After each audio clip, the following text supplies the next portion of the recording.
Hello प्यारे बच्चों, आज हम आपको बताएंगे फ्लेमिंग का बाएं हाथ का नियम। यानी फ्लेमिंग, इनका पूरा नाम था John Ambrose Fleming. John Ambrose Fleming ने एक बाएं हाथ का नियम दिया था। ये बाएं हाथ का नियम जो इलेक्ट्रिक मोटर वगैरह होते हैं उनके ऊपर ये लागू होता है।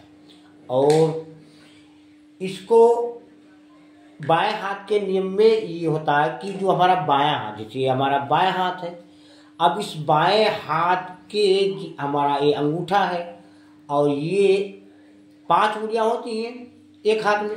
तो ये अंगूठा है, अंगूठे की पास वाली उंगली है और उसके पास वाली उंगली है। तो ये 3 चीजों के बारे में बताया जाता है।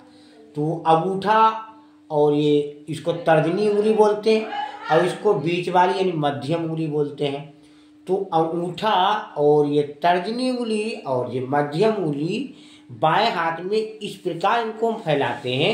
जैसे हमारा अंगूठा है सीधा, तो सीधा होता है 90 अंश कोण का। और अब इस अंगूठे को बंद कर लिया, इसको इसे सीधा कर लिया, सीधे लंबवत है, ये लंबी है तो ये भी 90 अंश की होगी। 90 अंश का कोण होता है सीधे पर।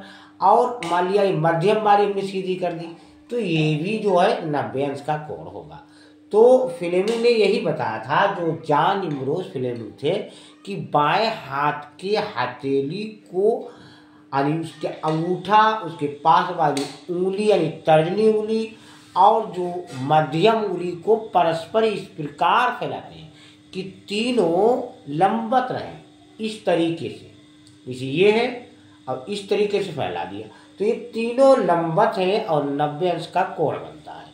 तो इसमें अंगूठा क्या बताएगा? अंगूठा, अब कोई धारा बहेगी तो धारावाही जो चालक होता है, चालक जो तार होता है उसके अंदर धारा बहती है, तो उसमें धारा में एक बल लगेगा, एक चुंबकीय क्षेत्र होगा और धारा होगी। तो ये अंगूठा जो है ये बल की दिशा बताएगा। यानी धारावाही जो चालक है उसमें बल को हम एफ बोलते हैं। और जो हमारी तर्जनी उंगली है तो वो चालक में जो चुंबकीय क्षेत्र होता है वो चुंबकीय क्षेत्र की दिशा बताएगी। और जो धारा जो है, धारा ये मध्यम उंगली है, तो मध्यम उंगली चालक में प्रवाहित धारा बताएगी, मध्यम। अब इसकी परिभाषा ये हो जाएगी कि फ्लेमिंग के बाएं हाथ के नियम के अनुसार, यानी बाएं हाथ के अंगूठा, पास वाली उंगली तर्जनी और मध्यम उंगली को परस्पर हम इस प्रकार फैलाते हैं, यानी लंबवत करते हैं, इस प्रकार फैलाते हैं कि तीनों एक दूसरे के लंबवत रहे, 90 अंश का कोण बनाते हैं।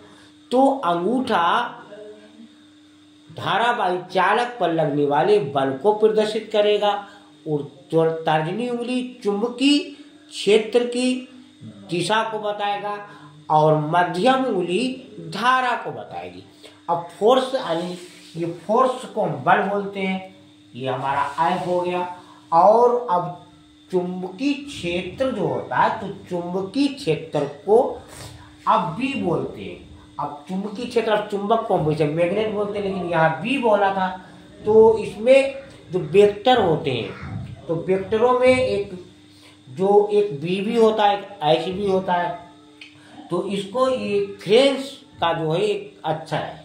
और जैसे धारा होती तो धारा को आई बोलते हैं, तो अब धारा को हम करंट भी बोलते हैं। तो ये भी फ्रेंच का एक अक्षर है कि जिसका अर्थ होता है इंटेंसिटी डू करंट, तो उसका पहला अक्षर ये धारा का ले लिया गया। वैसे धारा को करंट बोलते हैं। तो इसमें धारा को आई और जो चुंबकीय क्षेत्र उसको बी से प्रदर्शित किया और जो एफ है उसको, जो बल है उसको एफ यानी फोर्स वाले बल होता है। अब इसको हम एफ बी आई यानी एफ बी आई ट्रिक हो जाएगी। एफ बी यानी एफ से हमारा ये बल है और बी चुंबकीय क्षेत्र है और आई जो है वो धारा है। तो इसको हम लिखने के लिए भूलेंगे नहीं कभी। यानी जो हमारा बायां हाथ होता है तो बाएं हाथ के अंगूठा, तर्जनी उंगली और मध्यम उंगली को परस्पर इस प्रकार फैलाते हैं कि तीनों लंबवत रहे। तो एफ बी आई से आपको पहला एफ है तो यानी अंगूठे पर बल को बताएगा, दूसरा बी है तो चुंबकीय क्षेत्र को बताएगा, तीसरा आई है तो ये धारा को बताएगा। अब ये क्रम से है, तो क्रमशः ये FBI एक्ट रखे। बच्चों आपको समझ में आ गया, लाइक और सब्सक्राइब करो।